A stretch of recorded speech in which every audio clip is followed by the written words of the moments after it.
เพิ่นฝากเงินมา25ล้านกีบครับพี่น้องเนาะ25ล้านกับเป็นเงินไทยก็เกือบ40,000 บาทผู้ใดพี่น้องมันยังบ่บอกแล้วว่าเพิ่นสิซอยเท่าใดจังไดนะเดี๋ยวสิบอกแล้วน้ำหลักเนาะเดี๋ยวสิแจ้งแล้วน้ำหลักก่อนเดี๋ยวสิโทรหาเราพี่น้องโดยสบายดีน้องไส้สบายดีได้ละได้ยินบ่อังกฤษอยู่ได้ยินโอเคกินข้าวแรงแล้วบ่จะบ่ได้ยินจะบ่ได้ยินโดยได้ยินอยู่มันก็ได้มันก็สิเราเปิดลำโพงก็ได้โอเคได้ยินบ่ได้ยินตลอด24 ชั่วโมงโอ้ยเมื่อยดิมีแต่ให้เราเลยบ่ได้ยินนะพากันอยู่กับไผนี่อยู่กับสาวเพชรแล้วก็ค่อยแล้วก็น้องไว้แล้วก็แม่เราอ๋อโอเคเอาเข้าเรื่องเลยก็ได้พอดีนะบ่าวอยากถามเรื่องค่าเรื่องรักษาแม่แล้วหั่นน่ะโดยพอดีมีผู้ใหญ่ใจะดีเพิ่นหั่นโอนเงินผ่านนะบ่าวมาเพิ่นอยากซอยแม่เจ้าหั่นแหละโดยแล้วเพิ่นอันแลทางอ้ายอยากฮู้ว่าเจ้าหั่นสิพาแม่ไปรักษาอยู่ไสถ้าได้เงินแล้วหั่นนะสิมาสวรรค์พี่บ่หรือสิไปเวียดพุ่นคือไม่จะไปคล้ายๆแน่หน่อยนึงโอเคมีแต่บอกแล้วบ่ต้องคิดหยังหลายเด้ออันน่ะฟังนะว่าสิเว้าให้ฟังตั้งใจฟังดีๆเด้ออันน่ะผู้ใหญ่เพิ่นฝากเงินมาให้ข่อยแล้วเงินอยู่น้ำข่อยนี่25ล้านเด้อดีใจบ่ดีใจเงินอยู่น้ำข่อยรับไว้แล้วเงินหัน25ล้านเด้อ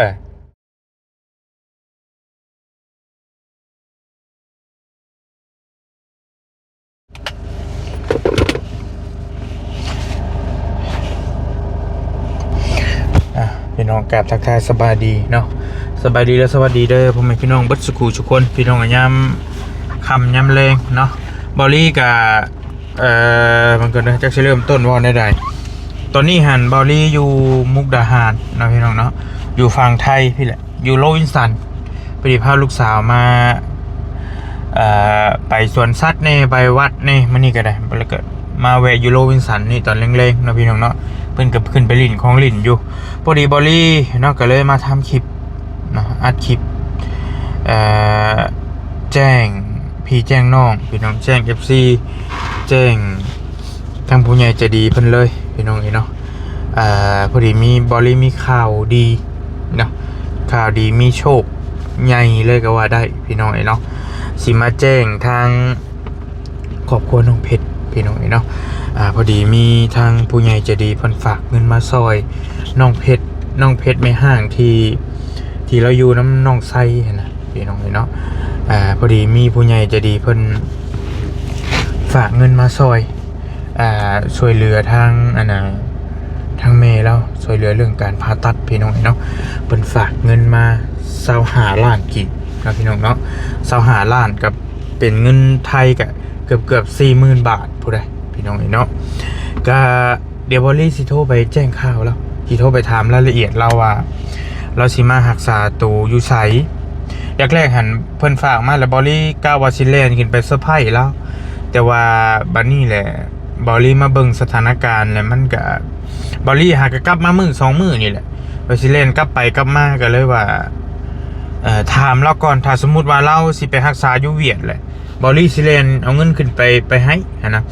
ถ้าสมมุติว่าเราสิมารักษาอยู่สวรรณเขตก็โอเคบอลลี่บ่ต้องขึ้นไปบอลลี่สิรัดเอาเงินมาให้เราอยู่พี่ก็ได้อยู่สวรรณเขตพี่พอตอนนี้บอลลี่กลับมาบ้านแล้วนะพี่น้องก็เลยสิ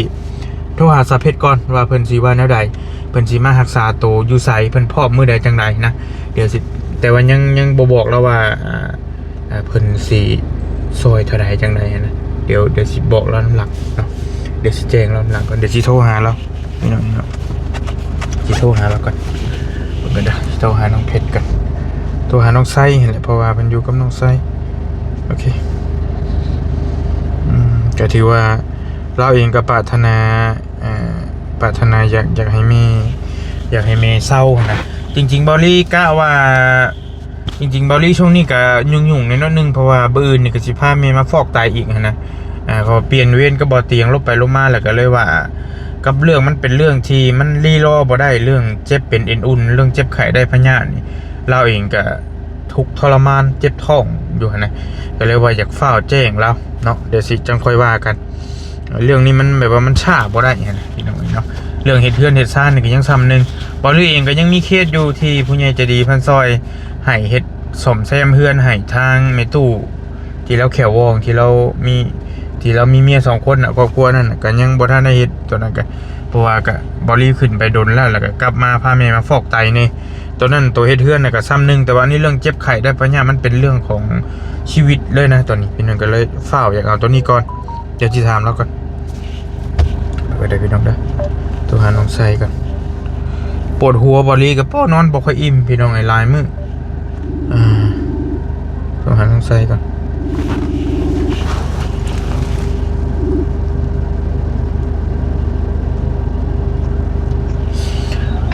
โดยสบายดีน้องไส้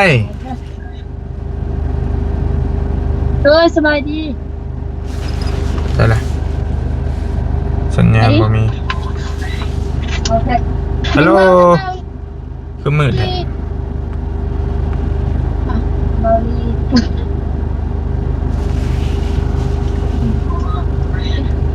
สัญญาณบ่ดีหรือหัวใจมีปัญหา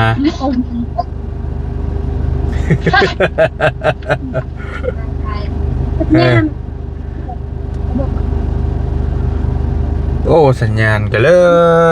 สัญญาณบ่มีบ่เปิดกล้องก็ได้ล่ะเอาแต่เสียงก็ได้ซะนะเบิ่งคือสิบ่ผ่านสัญญาณลองปิดกล้องมึงดูลองปิดกล้องมึงดูลองปิดกล้องเบิ่งเอาแต่เสียงเบิ่งโอเคได้ยินบ่โอเคได้ยินโอเคพากันเฮ็ดหยังอยู่กินข้าวแลงแล้วบ่ดูใส่คือค่อยแท้ได้ยินบ่ยังยินอยู่ได้ยินโอเคกินข้าวแลงแล้วบ่จะบ่ได้ยินจะบ่ได้ยินโดยได้ยินอยู่มันก็ได้มันคือสิเรามาเปิดลำโพงก็ได้โอเคได้ยินบ่ได้ยินตลอด24ชั่วโมงโอ้ยเมื่อยดิมีแต่เบาเลยไม่ได้ยินแล้วอยู่กับไผพากันอยู่กับไผนี่อยู่กับสาวเพชรแล้วก็ค่อยแล้วก็น้องไว้แล้วก็แม่เล่าอ๋อโอเคเอาเข้าเรื่องเลยก็ได้พอดีนะบ่าวอยากถามเรื่องค่าเรื่องรักษาแม่แล้วหั่นน่ะโดยพอดีมีผู้ใหญ่ใจดีเพิ่นหั่นโอนเงินผ่านนะบ่าวมาเพิ่นอยากซอยแม่เจ้าหั่นแหละโดยแล้วเพิ่นอันแลทางอ้ายอยากฮู้ว่าเจ้าหั่นสิพาแม่ไปรักษาอยู่ไสถ้าได้เงินแล้วหั่นนะสิมาสวรรค์พี่บ่หรือสิไปเวียดพุ่นไปสวรรค์นั่นแหละสะดวกไงมีน้องชายอยู่ว่าสิไปนำน้องชายก็สิมานำโดยโอเคแล้ววันนี้แหละเบิ่งก่อนเด้อน้องเพชรน่ะสิบ่ได้มานำแม่นบ่น้องโดยบ่มีใครเอาลูกเด้อยากลูกน้อยเด้เนาะโดยถ้าไปมันก็บ่ได้เบิ่งเลยแม่มีแต่ไปเป็นภาระให้เขาเลยมีแต่มาเบิ่งลูกหั่นแหละโอเคคันมาแล้วไสสิมานำบ่นางมาไสกับไผสิมาพ่อเราหั่นแหละใส่กับพ่อเนาะโดยโอเคอันน่ะสิมามื้อใดคันสมมุติว่า เราโอนเงินให้แล้วบ่ ผู้เงินน่ะผู้ใหญ่เพิ่นฝากมาแล้วอยู่น้ำอ้ายนี่แหละ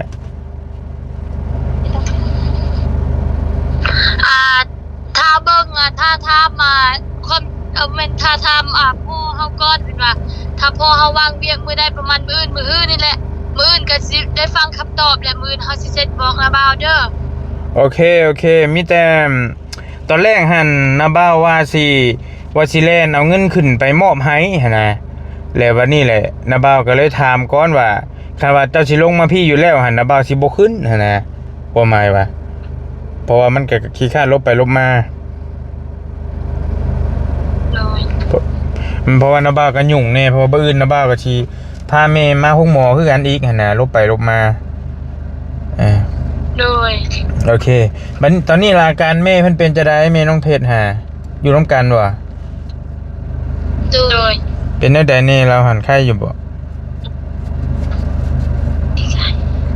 คือไม่จะไปคล้ายๆแน่หน่อยนึงโอเคมีแต่บอกแล้วบ่ต้องคิดหยังหลายเด้ออันน่ะฟังนะว่าสิเว้าให้ฟังตั้งใจฟังดีๆเด้ออันน่ะผู้ใหญ่เพิ่นฝากเงินมาให้ข่อยแล้ว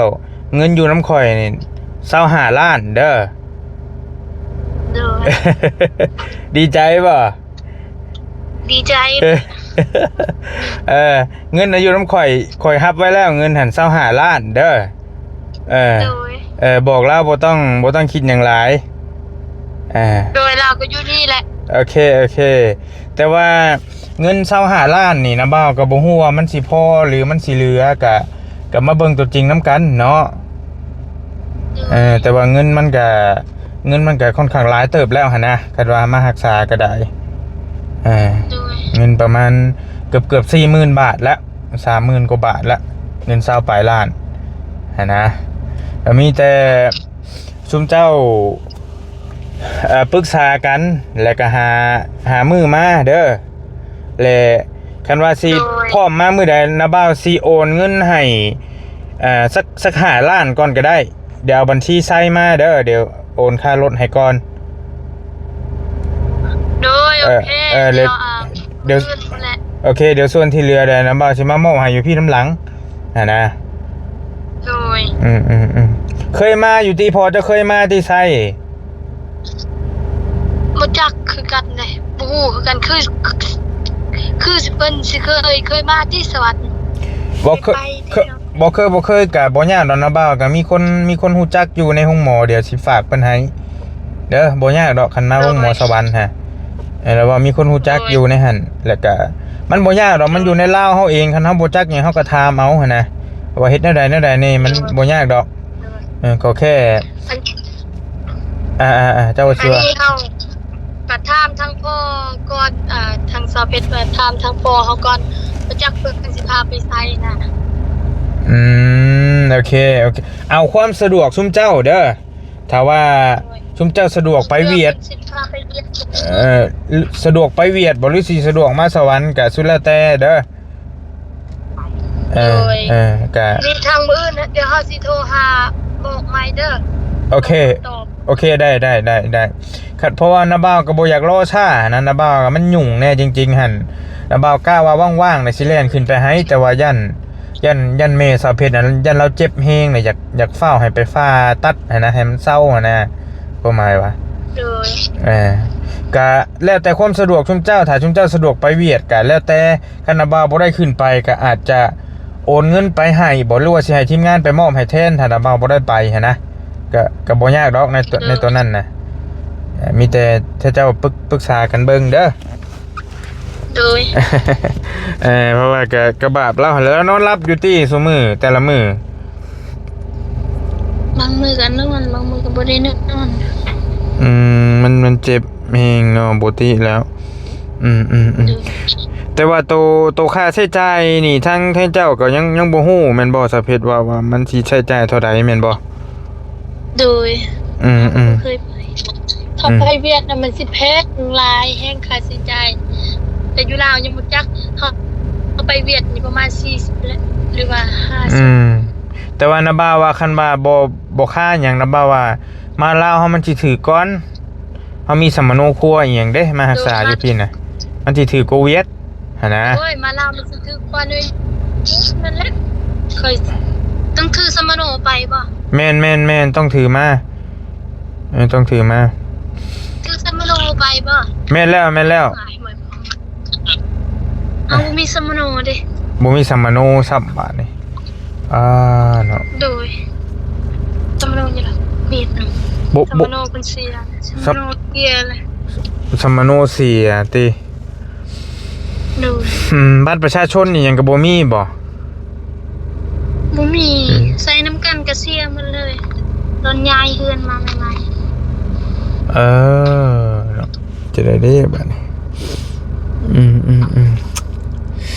บ่มีสัมมโนบ่คันว่าสิไปเวียดแฮงสิเต็กได้บ่สิไปนั่นได้เป๊ะ ๆไปเวียดนามบ่ใส่สมโน แต่ว่ามาพี่กับคันบ่ใช่ก็น่าจะได้อยู่แต่ว่ายันค่ารักษามันก็ยันสิแพงขึ้นนะบ่าวว่ะประเด็นว่ะ โดย คือค่าบ่มีอิหยังมายั่งยืนเด้บ่มีหยังมายั่งยืนเพราะเขาเป็นคนลาวอีหยังสินะก็แต่ว่าก็น่าสิได้อยู่ดอกเพราะว่าน่ะบ่พอมีคนฮู้จักอยู่ในโรงพยาบาลน่ะสิล้มให้คันว่าเจ้าสิมาพี่หั่นนะคันว่าสิไปเวียดก็สุดแล้วแต่เด้อแต่ว่าเงินก็อยู่ในจำนวน25ล้านนั่นแหละสิพอบ่พอก็บ่ฮู้นำตัวนี้ก็ได้ คือจะมาสามไว้แบบ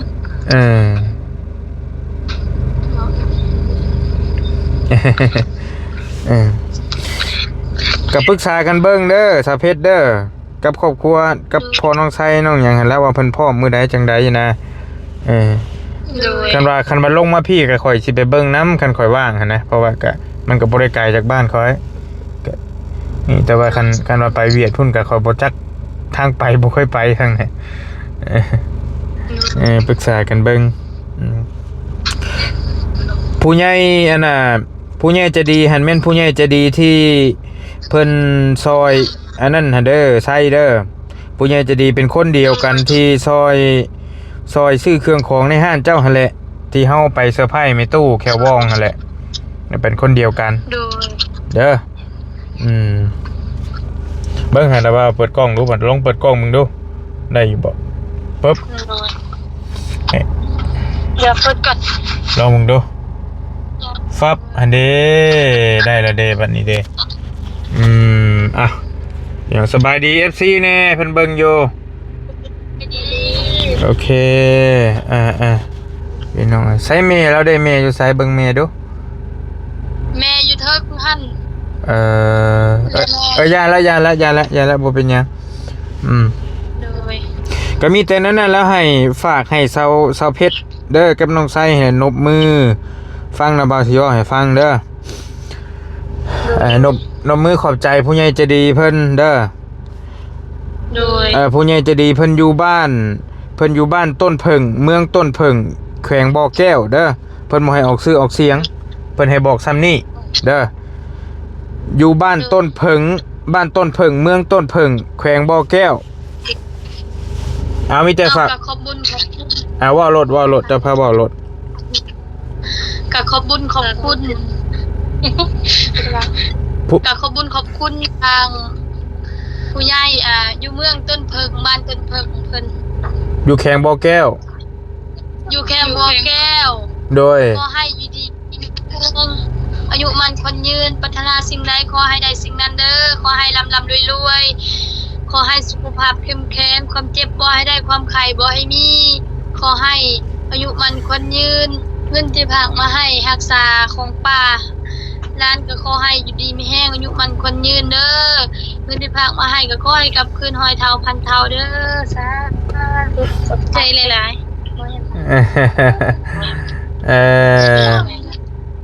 โอเคแล้วก็ดีใจน้ำแล้วข่อยก็ได้รับข่าวดีเพราะว่ากระบาบเจ้าอยู่กระบาบทั้งเมย์แหละเพราะว่ามันทรมานคือว่าแหละการเจ็บการเป็นนะก็มีแต่นั้นแล้วเด้อปรึกษากันเบิ่งเด้อว่าสิเฮ็ดแนวใดสิไปทางใดจังใดก็ปรึกษากันเบิ่งหาโอกาสว่างและไผพร้อมบ่พร้อมแต่ว่าคันลงมาพี่ไสสิมานำบ่ โดย ลงมาก็ดีแล้วแต่ปรึกษากันนะบ่าวก็สิไปเบิ่งนํกันว่าลงมาสวรรค์หั่นนะ คันผมไปเวียดก็จักสินาได้บ่ฮู้คือกันนะมีแต่เฮาถ้าเฮาว่าน่ะบ่จักคือกันจักสิไปลาวหรือจักสิไปเวียดแต่ก็ถ้าถามเบิ่งพ่อเฮาก่อนแหละ โอเค ว่ามีแต่พ่อเฮาเป็นผู้เบิ่งนะบ่มีพ่อคือว่าจบงาน พ่อเจ้ากับแม่นางเพชรหั่นเป็นหยังกันฮึนะบ่าวก็ลืมถาม เป็นอ้ายเอ้ยน้องกับทางป้าเฮาน่ะเป็นเอื้อยของพ่อเฮาน่ะป้าเฮาน่ะบ่อยู่นำพ่อเฮา เอ้ยแท้ๆเลยบ่ใส่ โดย เอ้ยพ่อเดียวแม่เดียวกันนี่เหรอวะ โดย มีแต่พ่อเฮาอย่างเพิ่นน่ะอยู่นำเฮาน่ะ นะบ่าวก็บ่ได้สร้างถามเลยเป็นเอ้ยแท้ๆเลยเนาะ โดย โดยโอเคแล้วก็มีแต่เอาที่ชุมเจ้าสบายใจเด้อถ้าชุมเจ้าว่าคิดว่าไปเวียดง่ายกว่าก็ไปแต่คิดว่ามาพี่ง่ายก็มาเด้อ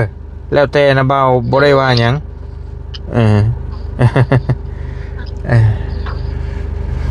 กันนั้นแล้วปรึกษากันนะบ่าวกันยังอยู่ไทยพี่ตอนนี้พาลูกสาวมาข้ามมามุกดาหารพี่โดย เพิ่นยังอยู่เทิงพุ่นไม่เจ้านะบ่าวก็ซื้อแล้วอยู่เฮือนพุ่นซื้อไว้แล้วเด้อ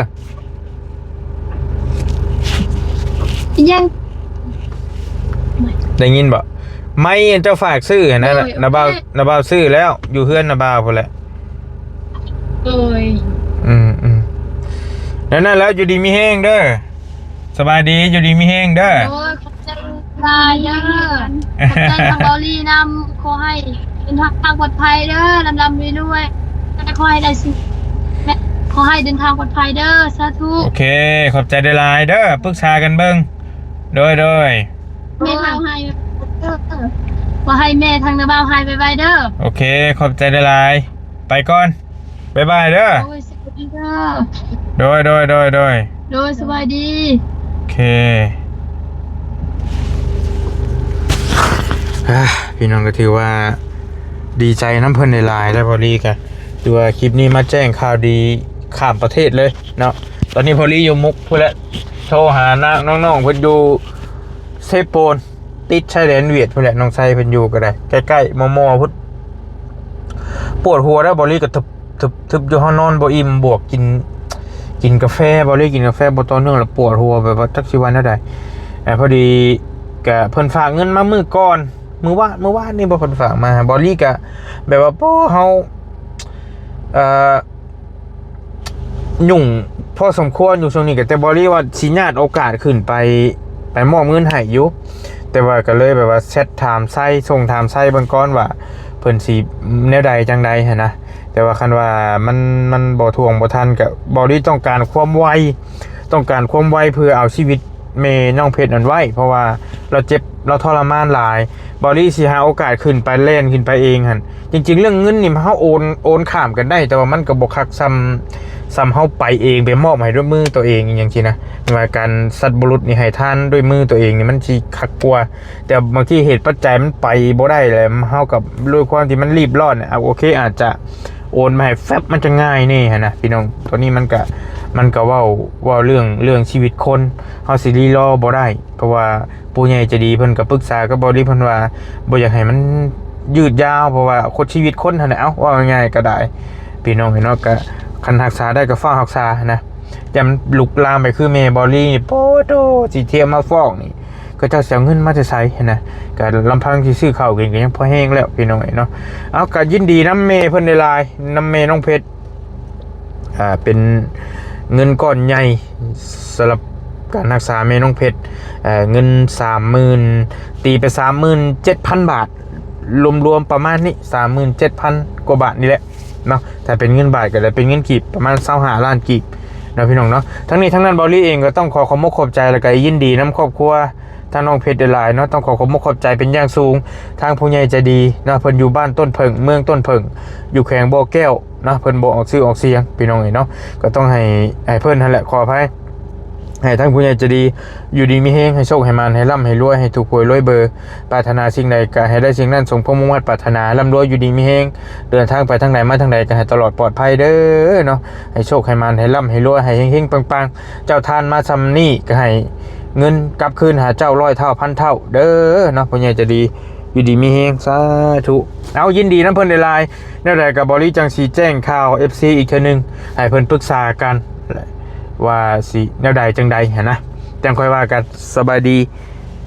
เจอกันใหม่บ๊ายบายพี่น้องโดย